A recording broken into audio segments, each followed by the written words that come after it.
Part 2. Screen scraping.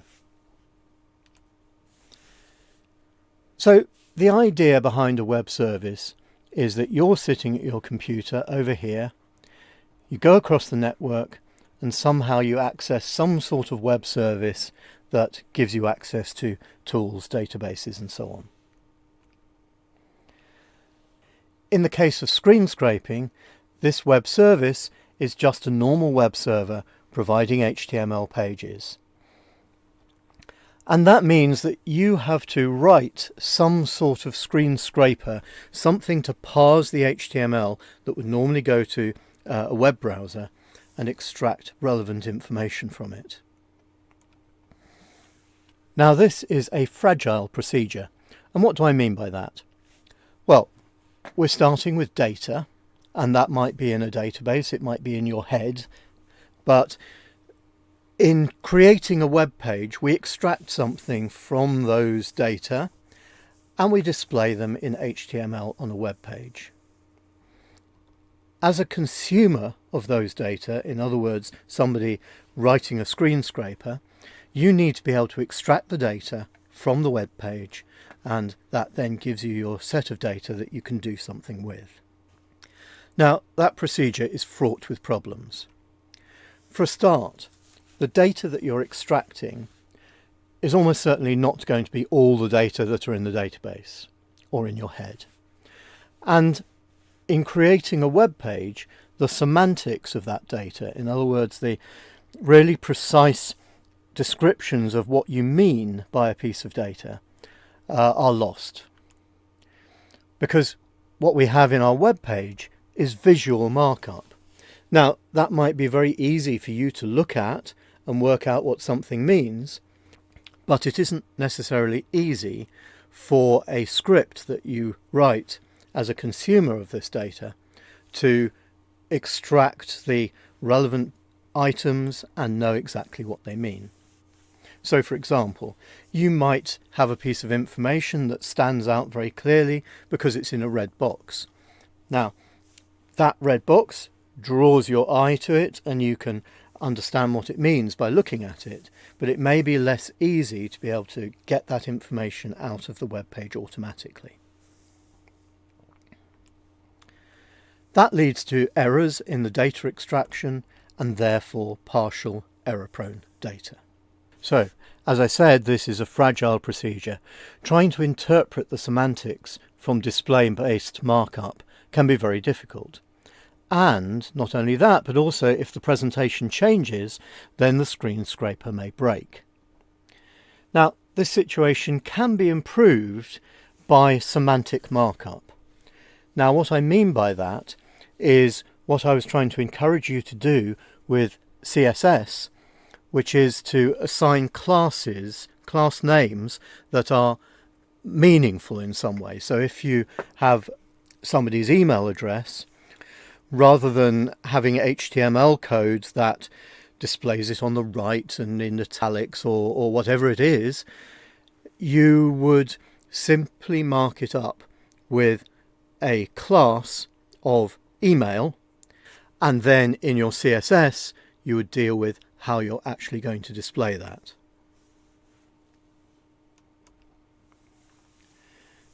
So going back to what's going on with a web server, when a web browser sends a request for a page to the web server, it can serve back pages of information which go to the web browser. Of course, the web server might also talk to a CGI script, which in turn talks to a relational database or to other external programs. So, in terms of screen scraping, we can send information to a web server, which may just be a URL, which would just return a straight HTML page, or it might be a URL to access a CGI script, and you can pass data to that CGI script such that it can do some calculations or retrieve some data from a database and return that information to you. Now, screen scraping is very straightforward in Python. you need to make use of the URL lib.request module, and that actually makes it trivial for you to write a web client. In other words, a piece of code that can replace your web browser and can make the request for a page, can send data as if you had a form on an HTML page, could send data to the web server so that a CGI script can process it. Of course, Python also has pattern matching and string handling routines that allow you to parse the HTML and find the information that you want, with those caveats that I just mentioned about the fact that the presentation may change. We're going to look at an example screen scraper, and this is going to allow us to create ourselves a program for doing secondary structure prediction. So what we want to create is a program that allows you to specify an amino acid sequence and simply provides a secondary structure prediction for that amino acid sequence. In other words, says where the helices, the strands and the coil regions are likely to be. But instead of coding that ourselves, we're going to use a remote server to do the work. In essence, what we want to do then is be able to write a piece of code something like this. Sequence equals, specify the sequence. You might also pick that up from the command line or from a file or something. We're going to strip out the return characters here, and then we want to call a subroutine to predict the secondary structure. And if it's not blank, indicating an error, then we'll print the sequence and print the secondary structure. Okay, so let's start with producing a dummy implementation of that predict SS routine. So again, this is exactly the sort of thing that I'm recommending that you do for the project work. So what we're going to do here is define our function called predict SS. It takes a sequence as input. Initially we set return value to a blank string, and then we look at how long the sequence is that we've been given, and we add a question mark to our return value for each item in the sequence. So that's going to produce a dummy return, which is going to be a string of question marks, the same length as our initial input sequence. So we would call that, just as I showed you before, we've defined our sequence, we've stripped out the return characters, and we've called our predict routine. If it's not blank, then we print the sequence, print the secondary structure. So when we did that, we would get a result like this. Obviously, we now need to go on and replace predict SS with something that does some real work. Now, what we're going to do for this is use an old web server that unfortunately doesn't exist anymore. But I've created a dummy version of it, and that's what we're going to look at instead.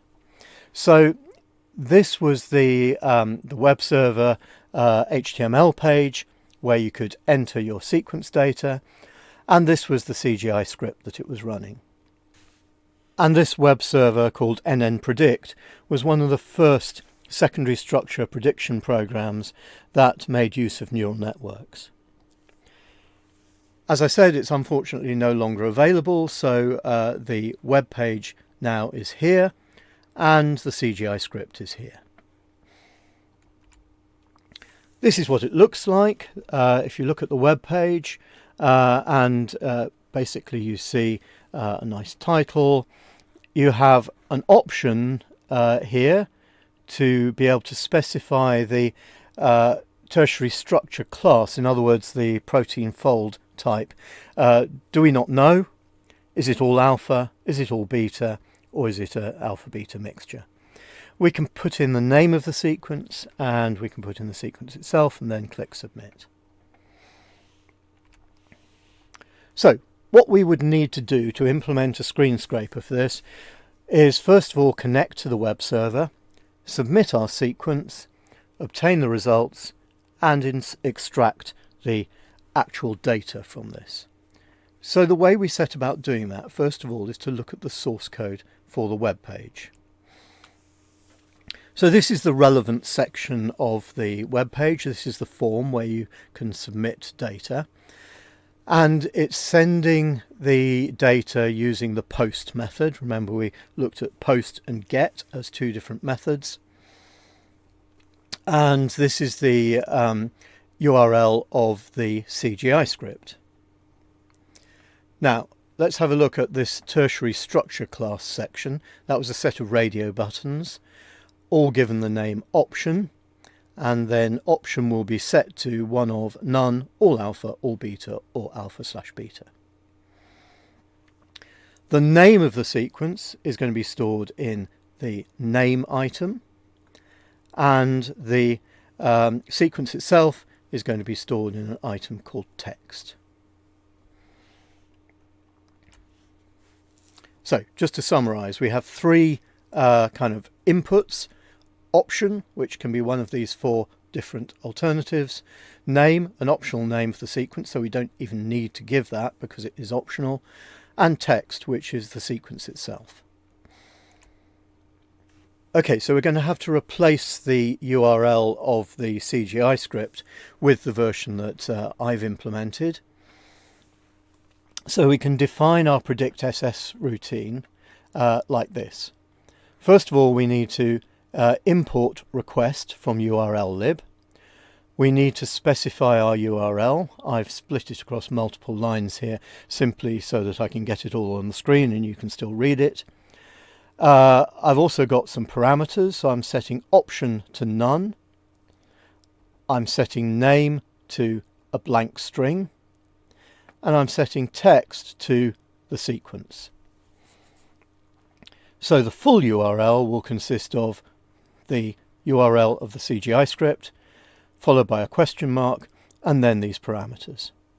So I can then say result equals request.url open, pass it the full URL, .read. And that's all we need to do to be able to connect to a web server and get the result back. So all I'm having to do is pass in the URL and read the result. I get that back as a byte string, and therefore I need to convert it into a normal string using the str function and telling it that I want to use UTF-8 encoding. If the result is not a blank string, in other words this has worked properly, then we need to parse out the results. Then we need to parse out the secondary structure from the HTML that's going to be returned here. And then we can return that secondary structure. Otherwise, we're just going to write an error message saying that nothing was returned, and then just return a blank string. Just to summarize that then, in the first section, we specify the URL and parameters. In this second section, we retrieve the data and convert it from a byte string into a normal string. And in this third section, we extract the required information from the HTML and return it. So what we need to do next is have a look at what the HTML looks like that comes back from the web server. Now you'll see immediately that this is not particularly good HTML in that we have a bit of a mixture. We've got things in uppercase here, lowercase here. We've got things like this where we have an attribute and the attribute value should be in inverted commas, but it isn't. We've also got BR tags which should be self-closing and the slash is missing from the end. But let's not worry about that because this is what we've got. This is what comes back. So the sequence itself appears between TTs and NTT, and there are breaks to break it up. And similarly, the secondary structure information comes back between a TT and NTT and break characters. So in parsing the data, what we need to do then is extract this second TT block, remove the breaks, and put it together into a single string. Now, here's a piece of code that can implement that. So what I have done is, first of all, I've stripped out all the return characters. So the whole piece of HTML will be on a single line. I've then removed all the break characters because they are within the sequence and within the secondary structure result. Now I'm going to use a regular expression, so I've imported the RE module, and I'm going to define a regular expression which starts from the beginning, has 0 or more of any character, followed by the TT tag, followed by 0 or more of any character, followed by the closing TT tag. Now here I have escaped that / because any special characters, any unusual characters, need to be escaped in a regular expression. And then we've got any other characters that exist after this, followed by a $ representing the end of the string. Now, you might think, well, isn't that just going to match maybe the first TT? Because if we go back to the previous slide, we had this block which represented the sequence and this block which represented the secondary structure. So how do we know which TT we're going to match? We could match that one and then that closing one, or this one and this closing one, or maybe even this one and this closing one. Well, it turns out that the star, meaning any number of, is greedy. That means it will match as many characters as it possibly can. So this TT will end up being the second TT, not the first one. And similarly, obviously, this will be the second closing TT. So this bit in the middle will represent the secondary structure. So if we just go back again, that dot star at the beginning is going to eat all of this, and the TT will match this one, the closed TT will match this one, and the dot star in parentheses will match this bit. But we've already stripped out the BRs because that was also in the code earlier on.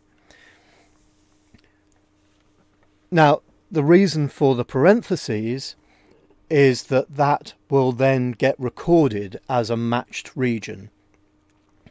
So we can then say, once we've defined our regular expression, we run match on it in order to match it against the HTML that came back from the web server.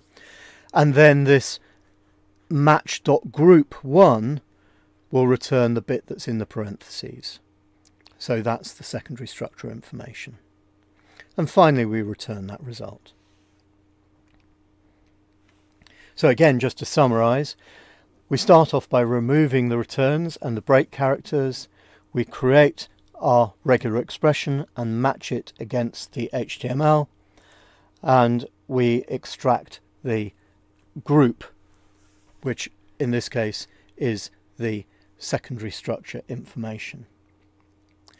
Now, it's important again to point out that if the authors change the presentation, for example, instead of using TT and breaks, they used a pre tag, which means pre-formatted, which would actually be a more logical way to do it, then this screen scraper would stop working. Now, the advantages of screen scraping are that the service provider, the person creating the web page, doesn't need to do anything special at all. The disadvantages are, as I've said, screen scraping will break if the format changes, and it may be difficult to determine the semantic content. In other words, to parse this, find out the information that we're actually looking for. In part 3, we'll go on to look at other techniques which are better than screen scraping, but require the service provider to do some work to provide you with a web service.